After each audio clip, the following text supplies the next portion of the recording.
For today's video nga ningon yan guys. Yan. Maski mauran-uran, dire-diretso manggaran sa tong hanap buhay.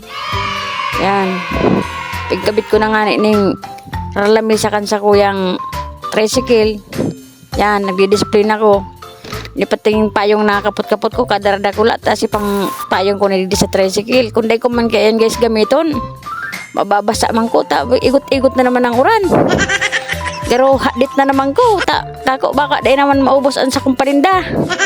Sa bagay, mayo man problema ta. Kung dahil maubos, kadakol makakan ka ni guys.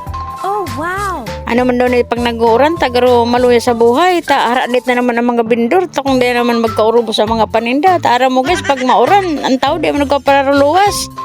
O yan nga guys, hanggang sa naglaog na ko dito sa sakong pisto, ready ko na ang mga sakuyang mga gamiton para kung may customer, dire-diretso ng pag-release tanin pagkakan, ano. Sabi nga ni kaya may nababagayan man ng uran, pag nag-uran-uran, lugaw ang masiram ka kanon, gutong mainit na may sili-sili, ano, yan. Ang pisto ko guys, unilang ko dito sa matubangan kan simbahan kang kanaman, kung si gusto po magdidi na sana tayo, magkita idi, aral daw, ano. Salamat guys, thank you for watching guys, salamat!